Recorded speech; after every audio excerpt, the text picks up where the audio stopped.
A young man came to W.E. Gladstone when he was the Prime Minister of England. He was Prime Minister of England in the late 1800s 4 times. While he was Prime Minister, this young man, he was promising, brilliant, coming up kid. He's about to graduate college. He's really full of promise. Mr. Gladstone, I would appreciate you giving me a few minutes in which I might lay before you my plans for the future. The young man said, I would like to study law. Yes, said the great statesman. What then?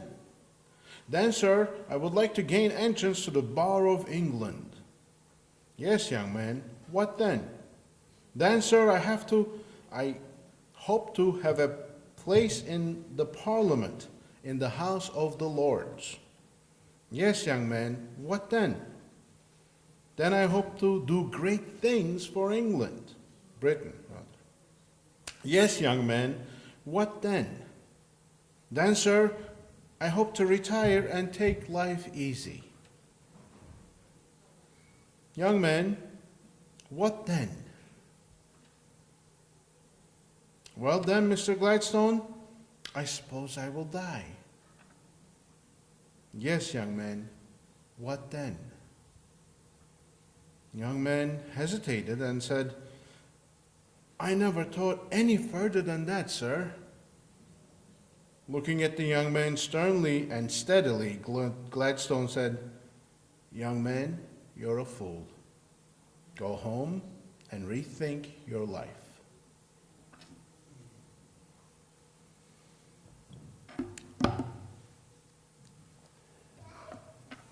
We came to the verse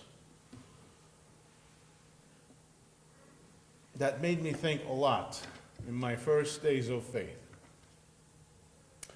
The year was 2002. I was in South Jersey at a place called America's Kazakh Retreat Center. A few of you have been there. Pat's been there. I was there for a men's retreat.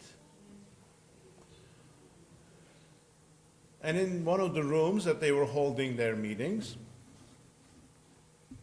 was a mural on the wall. And it looked like a Poland Spring bottle with pine trees and a lake. You know that picture on a Poland Spring bottle? A bunch of, have you guys been there? Other than Pat, has anybody been to Kazakh? Do you know the room I'm talking about, Pat? It's a meeting room. It's kind of like a lodge, rustic. It's above where the recreation. Yeah. And then there's this painting. It's a huge wall painted with pine trees and a lake. And in the middle of that mural, there is a post. And to that post, on a wooden engraving, read this verse. For me, half the verse. That's it. For me to live is Christ. I was there for 3 days. For 3 days, I looked at this plaque. And I pondered what it might have meant. Now, I understood that it was a verse from the Bible. But it just didn't sit right. It doesn't flow in grammatically, I mean, right? He's not saying for me to live is the way Christ wants me to live. He's not saying for me to live is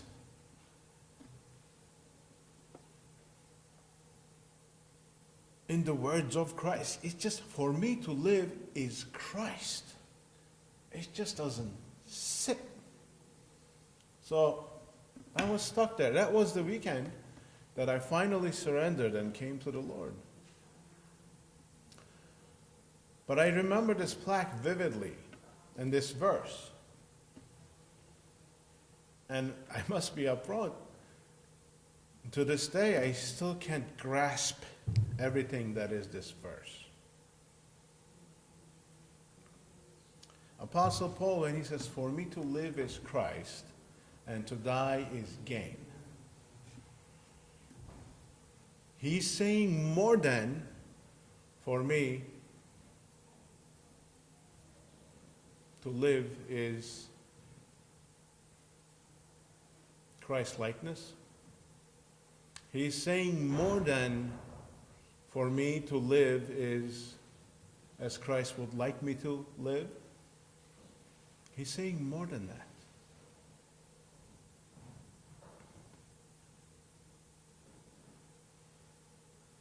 For me to live is Christ, is he's saying life itself is Christ.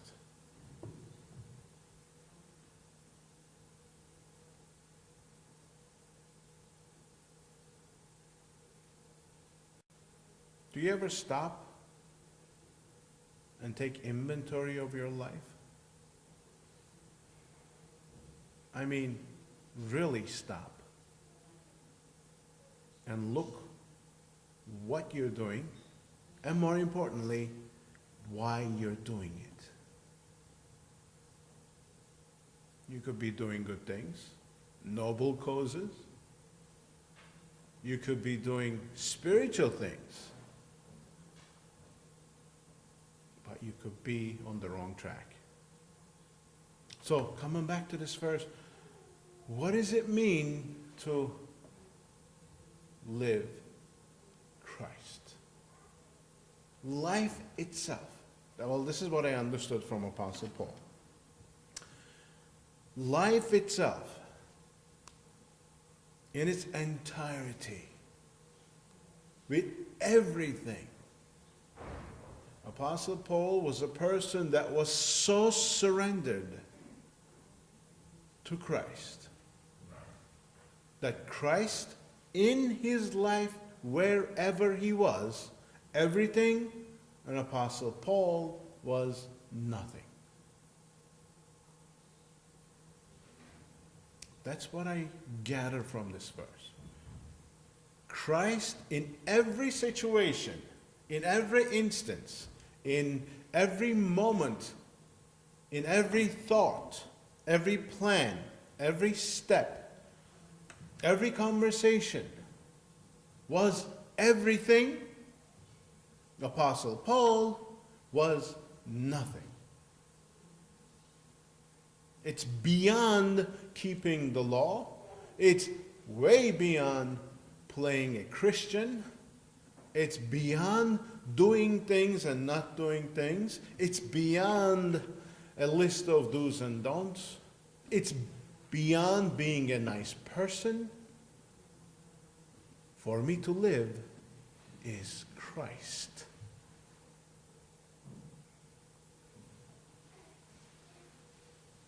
In the book of Colossians chapter 3, again Apostle Paul says,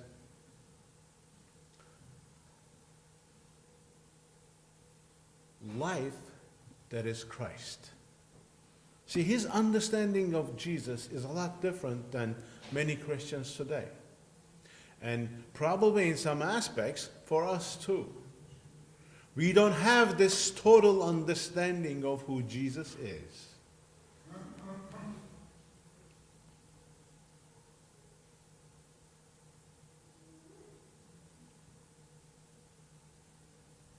Unfortunately, our understanding is most likely tainted with our own limitations, with our own expectations, with our own definitions of success, whatever that might be, opinion of others, expectation of culture, family. It's so difficult to be able to say, push all those things aside, judge your own motives, and say, for me to live is Christ. And this morning, as I was praying and asking God to give me direction as to what I should say and how, I started looking at my own life. I said, okay, what's life for me? For Apostle Paul, it was Christ. Before I could stand here and tell you guys, do the same, I have to check myself. Am I doing the same? I could tell you no. I am not. You all know me, and in the last 6-8 months, I've just threw myself into this crazy schedule for work and this and that. But is it Christ? No. It's to make a living. It is a noble pursuit. It's not sinful. But it's not for me to live is Christ. I believe we miss so much when we put other pursuits in place of Christ in our lives. I'm talking to me right now. If there is any part for you, please take it. It might be noble, it might not be sinful, it might be good. But if it's not Christ, it's meaningless. Somebody said, if life is, for Apostle Paul, it's Christ. If life is success, if it's money, you're not going to take it with you. Others are going to spend it. If it's ambition, it's going to die with you. If it's fame, it's going to die with you. If it's anything else, it's just going to stop. Even if it's spiritual, even if it's spiritual, even if you're doing godly things, but your motives are wrong, it has no reward. You can live in a church, go from Bible study to prayer meeting to whatever, but if it's not because God is directing you that way, don't do it. Surrender to a point where God is everything and you are nothing.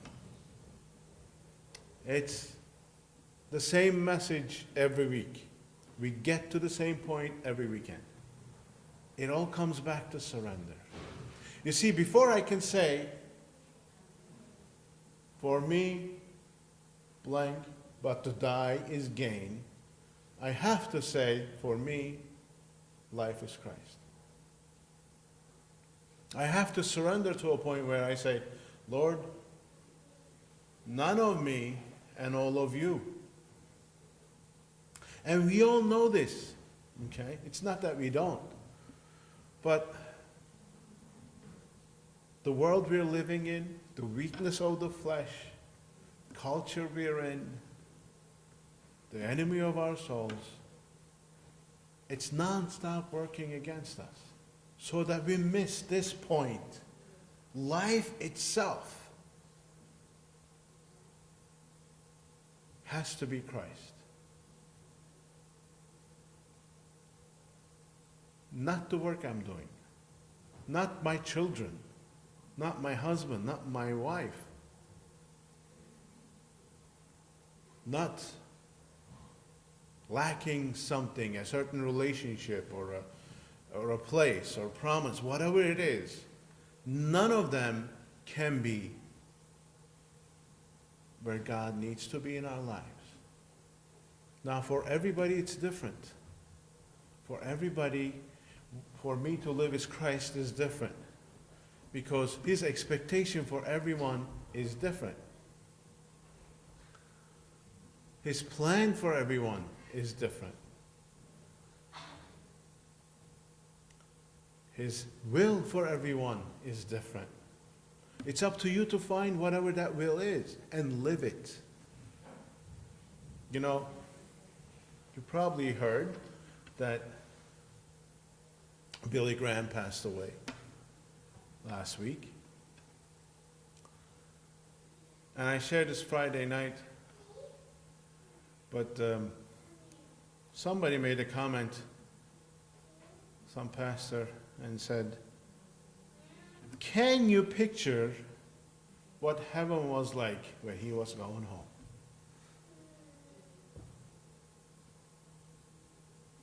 Thousands of people that came to the Lord because he obeyed what God told him to do, was there to greet him. He obeyed what God asked them and told them to do. Now, in the midst of all our toil and stress and planning and things that we don't have in our lives, or things that we wish were different, or things we wish that was somewhat different, or a little better, and much better, or a different place, or a different person, or no people, whatever the case is, a prominence, or whatever it is, success. In the midst of all that, where is God? What is he telling you to do? Because none of that is going to matter on that day. For me to live as Christ is such a heavy concept. But it doesn't have to be, it could be simple. With a simple step of obedience, simple but not easy step of surrender. We come back to it all the time. Surrender, fully surrender, fully surrender. Throw yourself to God. But get yourself out of the way. We have our biggest weakness, every one of us, is our pride. We're so proud. We're prideful. We want to be recognized. We want to be accepted. We want the credit. We want the satisfaction. We want other people to say this or that. We want life according to our own standards. We want success according to our own standards. These are all battles we're facing. But we're given the tool. We're given the understanding. All these are distractions. On that day, none of these are going to matter. When we stand that day in eternity with nothing but us and God.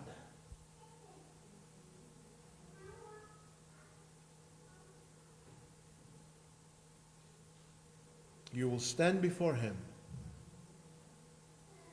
And the only thing that will matter on that day is what he said and what you did in return. Do you know what he's saying to you today?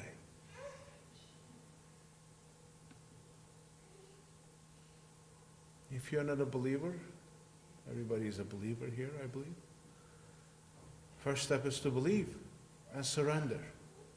And second step for believers, keep surrendering every day. What is he telling you to do today? Am I so intimate like Apostle Paul, where I could say, for me, life is Christ. There is nothing else for me. Work, family, this, that, nothing. First, it's him. Everything else is secondary. You see, once we make him first, and not our thoughts, not our decisions, not our plans, not what we do have, what we don't have, he's promising and telling us that he's going to give us all that. Jesus himself made the promise. Seek the Lord, seek God, and all his righteousness, and all these things will be given to you. Seek him, make him first and all. It's a challenge. It's a challenge for me. I need to remind myself, I need to do a lot better of a job than I've been doing. This is awakening for me too. Because none of this is going to matter. None. The only thing that's going to matter is what he said and what I did. So what is he telling you today? Are you spending that time with him? That quiet time with him? Just you and him. In prayerful, meditative state. Just his word and you. Are you worried about a necklace? Or whatever? I know Joseph is worried about a necklace.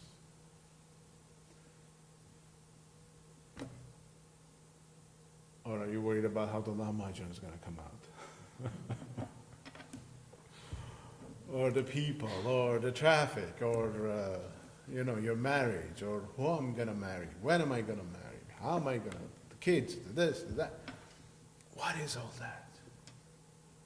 But distraction. Only one thing that matters. Life itself. For death to be gain, we have to live Christ fully. For it to be gain, we have to give all. And giving all means you get out of the way and let him do everything for you. Try to get out of your own way. Say, Lord, I'm nothing. I am placing no expectations on you. From this moment on, I am surrendering to your will. I will do what I know you're telling me to do, the basic do's and don'ts. You know everything I'm missing, emotionally, physically, relationally, whatever it is that's missing in your life. But I give that to you to fulfill. Here I am, before you. Tell me what you want me to do now, today. And just do it. If you don't mind, can I ask you? Yeah, sure. Sometimes you feel it was a good job. Sometimes you put in work before the Lord as opposed to him before the good job. Yeah, Sometimes you feel that. sure. Because sometimes I ask myself, what am I doing? How am I glorifying God working at a golf course? I still ask myself that question sometimes. Well, try that in a Lahmacun place. Serving a lot of rich people that are miserable actually, but the thing is, I think what we can do is look at where we're at and how can we represent Christ in our jobs or whatever we're doing. Because I believe the Bible says that we're to work as to please God. Yes. Whatever we do, that we're doing unto Him. Right. Not that to please that of man. Right. I don't know if this can help people out with whatever, wherever spot they are in life and whatever. I personally, I would rather be in a mission field somewhere, but I'm still praying, not that. But I think what we can do to glorify God is to live in this manner. Right. On how we discern out, how can I help a person, how can I help my coworker? I know sometimes people take advantage of you because you're being Christ-like, Yes, and they do. it's kind of hurtful. But I think, we have to take life a day at a time and put ourselves in a mindset of, okay, I'm gonna make the best of today, Lord, and help me with your spirit to guide me and to glorify you. And that helps me to, I often ask the Lord to help me to see people through his eyes and not my own. Apostle Paul still worked. he was a tent maker, right? When he wasn't in jail, he was making tents for a living. He was going, preaching, teaching, starting churches, yes, but he was also working. So, I'm not saying don't work, okay? And just the opposite, just like Pat reminded us, when you do work, you're supposed to do your best. Leda, can you take her out, please? You're supposed to do everything you do as though you're doing it to the Lord. We are supposed to work. But within that job, when you're wrestling with the necklace, whatever it is, right? Where's your mind? What are you thinking? How are you supposed to glorify God in that, right? You see, we are told that we are the only light of the world. So your customers, your co-workers, people you pass in the morning, God has a purpose for every single encounter that we might have. We're told to be praying constantly. Throughout the day, we should be in a prayerful mode. That changes everything, right off the bat. Prayer shouldn't be something where we stop doing at the end of the word amen. Prayer is a mindset. Throughout the day, all day, we need to be communicating with God. Right? You could be, just like Pat was saying, praying for his co-workers, customers, people that cut you off.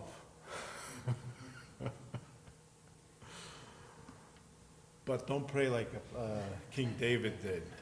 Lord, break his nose. You know that's in the Bible, right? Quietly spending time with him to find out what his purpose for you is. That's, you know what, that's the chief end. That's all we have to do. Everything else we just bring on ourselves. As far as having to, we must do, whatever it is that. God, what do you want me to do now, today? That's it. Everything else, leave up to him. Serve him wholeheartedly. Today, right now. That's it. He will take care of the rest. He knows what you need. He knows who you are. He knows where you are. He knows how to bring the person that you want to meet to you. He knows how to take care of your family. He knows how to reach out to people. He knows what you need. He knows why you need it. And he will give you more than you think you need, only if you trust him. Wait for him. He's never late. He's never late. Trust him. Wait for him. Surrender to him. He does have the best. Surrender. Get yourself out of the way so that we can say with Apostle Paul, for me to live, life itself, every moment with every thought, is Christ. Only then dying can be gained. Later on next week we're going to look at how he says it's much better if I die. Hey, it's a lot better over there, but I got work to do here. So, in closing, I just want to say, let's get out of our own ways and fully surrender to God and see what he will do through you. Stop striving. Stop trying to make things happen. In quietness, seek him. Get your direction. and do it. And there's going to be a lot of times where you're not going to get a direction. Until further notice, you do what the Word of God tells you to. You live the life that God expects from His children. Seek the peace. Look for the peace. Let it direct your life. It's His life, it's not ours. And remember, He doesn't need our help. Surrender. That's all He wants from you.